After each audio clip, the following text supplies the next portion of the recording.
Olá pessoal, meu nome é Daniela Nazeta, sou médica colaboradora da unidade de valvopatias do INCOR. Hoje eu vou dar sequência à série de aulas sobre fundamentos em doenças valvares, tudo o que você precisa saber sobre estenose aórtica. E hoje eu vou falar um pouquinho do tratamento dessa doença. Bom, para começar a introduzir o assunto, isso já foi falado anteriormente em outras aulas, mas a estenose aórtica é uma doença que causa uma obstrução da válvula aórtica, promovendo aí um impedimento do esvaziamento adequado do ventrículo esquerdo. Para a gente conseguir restabelecer o fluxo de sangue através da válvula aórtica, nós temos 3 procedimentos disponíveis hoje em dia para poder melhorar, abrir essa válvula. Então, o primeiro deles é a cirurgia convencional de troca valvar, é o procedimento mais realizado, mais conhecido, é o procedimento mais complexo em que o paciente vai passar por toracotomia e circulação extracorpórea. Temos também a possibilidade de um procedimento menos invasivo, que é o implante transcatéter de bioprótese aórtica, que é a famosa TAV, vem sendo amplamente difundida nos últimos anos, no cenário da estenose aórtica. E um terceiro procedimento, também menos invasivo, com as suas indicações específicas, menos realizado, que é a valvoplastia aórtica por catéter balão. Nos próximos slides eu vou falar um pouquinho melhor sobre cada procedimento. Bom, antes de tudo, de indicar qual procedimento meu paciente vai realizar, eu preciso saber se ele tem indicação de realizar algum procedimento. Então, a indicação clássica e inequívoca da gente realizar um procedimento nesse paciente vai ser um paciente que possui uma estenose aórtica anatomicamente importante, associada a sintomas clássicos, que a gente já conhece, que são a dispneia, angina e ou síncope. A gente vai ter um segundo grupo de pacientes que vão ser os pacientes assintomáticos, ou seja, que não vão apresentar nenhum desses sintomas clássicos. E a gente vai ter que analisar com muito cuidado alguns exames específicos, por exemplo, o ecocardiograma. Nós vamos ver se eles têm alterações que são chamadas de complicadores, para poder indicar o procedimento, que são eles: um gradiente médio maior do que 60, uma área valvar menor do que 7, uma velocidade de jato máximo maior do que 5 e ou uma fração de ejeção menor do que 50%. Qualquer uma dessas alterações é indicativo de procedimento no paciente sem sintomas. Um outro exame que é amplamente realizado nesse grupo de pacientes é o teste ergométrico, para a gente ter certeza se esse paciente realmente é assintomático. Então, a gente vai avaliar a capacidade funcional desse paciente, além de outras alterações, como presença de arritmias e labilidade pressórica durante o exame. Qualquer uma dessas alterações também é indicativo de procedimento no paciente assintomático. E por último, nós vamos ter o grupo de pacientes que são assintomáticos e que não possuem nenhum desses complicadores que eu falei anteriormente. Então, é um paciente que a gente vai ter que acompanhar muito de perto, é um paciente que tem que ser orientado a referenciar o seu médico se surgir qualquer tipo de sintoma.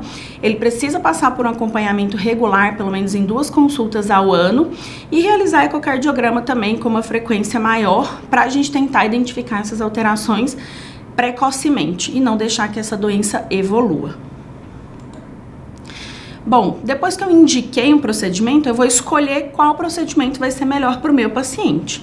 Essa escolha ela deve ser individualizada, e a gente sempre vai pensar em um procedimento mais invasivo ou menos invasivo. Então, o que a gente vai levar em consideração?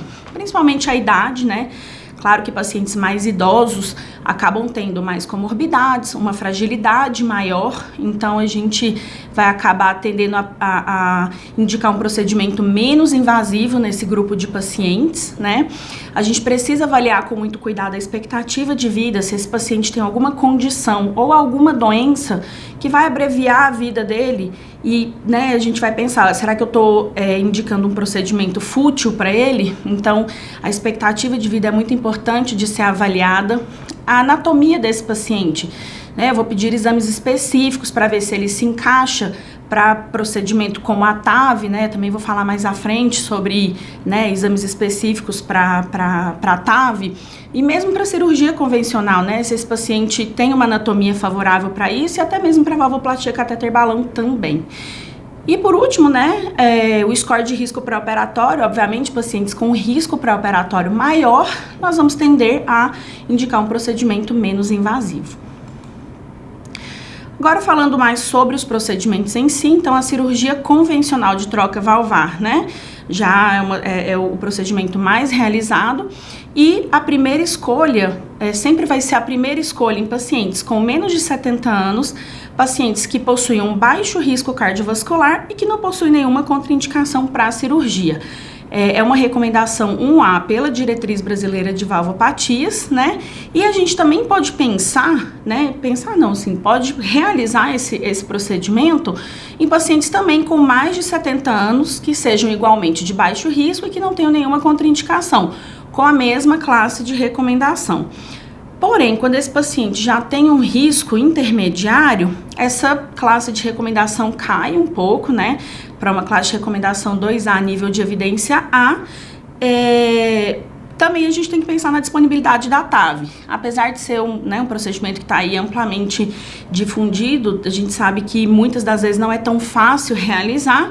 Então, na indisponibilidade da TAV, a gente pode sim realizar a cirurgia convencional nesse grupo de pacientes com risco intermediário, porém com uma classe de recomendação mais baixa. Um outro ponto bastante importante na cirurgia convencional é a gente pensar qual é o tipo de prótese que a gente vai oferecer para esse paciente. Então, a gente tem a possibilidade, né, de oferecer uma prótese biológica ou mecânica, tá? Temos que pensar muito bem, é uma decisão compartilhada com o paciente, mas a gente tem que orientar, né? Prótese mecânica, o paciente, a gente tem que analisar risco de sangramento, risco trombótico, o paciente vai ter que passar, vai ter que usar Marevan para o resto da vida, o paciente vai ter que fazer um controle adequado do INR, então são fatores que têm que ser levados em consideração, o estilo de vida do paciente, a profissão, né? Um outro ponto dentro da cirurgia convencional que a gente deve levar em consideração é a escolha da prótese. A gente tem a possibilidade de oferecer para o nosso paciente a prótese biológica e a prótese mecânica. Porém, temos que levar em consideração fatores específicos. Por exemplo, na prótese mecânica, o paciente vai ter que anticoagular para o resto da vida, fazer controle de INR. A gente tem que levar em consideração o risco trombótico, risco de sangramento, também o estilo de vida desse paciente, a profissão, para ver se a gente não está oferecendo para ele um maior risco do que o benefício, certo? Também temos a possibilidade da prótese biológica, né? A prótese biológica, se o paciente tiver uma expectativa de vida maior, provavelmente vai necessitar de uma nova troca, então a gente tem que levar em consideração a idade que esse paciente vai ter no futuro, comorbidades, pensar nisso tudo e compartilhar com o paciente essa decisão. Agora falando um pouquinho sobre a TAV, né, a principal indicação da realização do procedimento, né, uma classe de recomendação 1A pela Diretriz Brasileira de Valvopatias, vão ser pacientes com idade maior do que 70 anos, um risco pré-operatório intermediário, alto ou proibitivo, que possuem alguma contraindicação à cirurgia convencional e pacientes que têm uma fragilidade mais aumentada. Muito se fala sobre o implante da TAV em pacientes com menos de 70 anos, mas ainda há muitas dúvidas, porque a gente sabe que a TAV, a única possibilidade é implante de prótese biológica. Então, alguns estudos mostraram não inferioridade, porém o benefício ainda é discutível em relação à durabilidade dessa prótese. Então, a Diretriz Brasileira de Valvopatias indica que o procedimento seja preferencialmente realizado em pacientes com idade maior do que 70 anos. Bom, para a factibilidade do procedimento, o paciente ele precisa ter uma anatomia favorável para a realização da TAV. Então, o exame de escolha é a angiotomografia de aorta, seria a aorta torácica, abdominal e ramos, e a gente vai avaliar alguns pontos importantes. Por exemplo, os acessos vasculares. A gente precisa, né, fazer a passagem de todo o material para acessar a válvula aórtica, e o principal acesso mais utilizado, que oferece menos risco para o paciente, é o transfemoral. Na impossibilidade da utilização do acesso transfemoral, a gente pode pensar num procedimento transapical, que o paciente vai precisar de uma incisão torácica, é um procedimento que oferece um risco um pouco maior para o paciente. Na impossibilidade também do transapical, a gente pode pensar no acesso subclávio. Também tem outros acessos, porém menos utilizados. Um outro ponto importante de se avaliar é a presença de placas, obstruções, tortuosidades, alterações anatômicas que podem impedir, né, o acesso também até a válvula aórtica. Um outro ponto importante é avaliar o tamanho do anel valvar né? Eu preciso saber o diâmetro, a área desse anel valvar para a gente escolher o melhor tamanho de prótese, para evitar complicações futuras, como, por exemplo, o implante de uma prótese menor do que deveria ter sido colocada.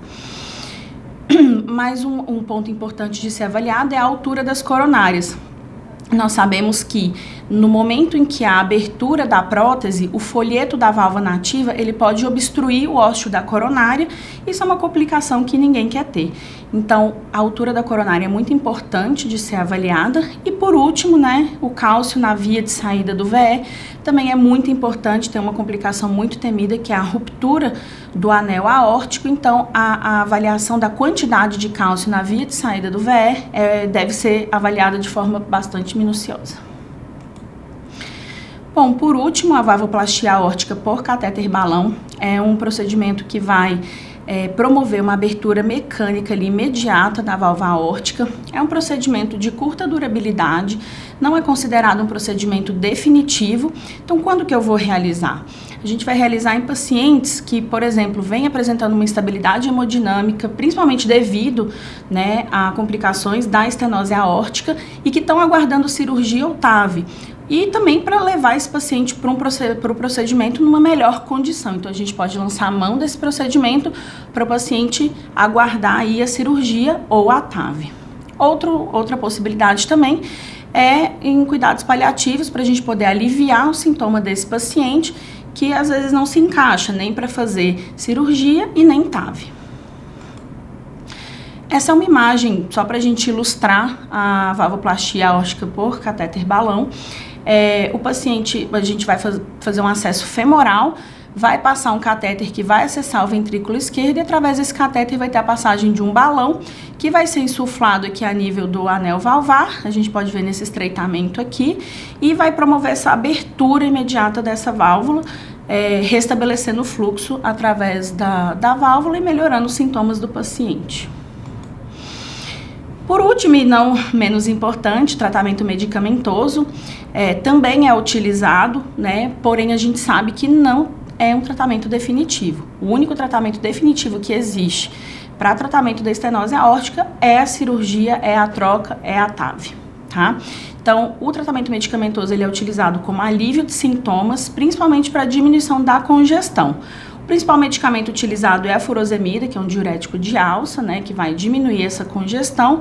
Em alguns pacientes já que tem uma doença já há um pouco mais de tempo ou que tem sintomas mais avançados, né, alterações mais avançadas, a gente pode lançar a mão de outros diuréticos para promover um bloqueio duplo ou triplo, que seria hidroclorotiazida ou espironolactona. Mas lembrando que não é um tratamento definitivo, ele apenas vai auxiliar no alívio de sintomas até o paciente fazer o seu tratamento definitivo. Bom, essas eram as informações que eu gostaria de passar. Fico meu muito obrigada aqui para quem assistiu o vídeo.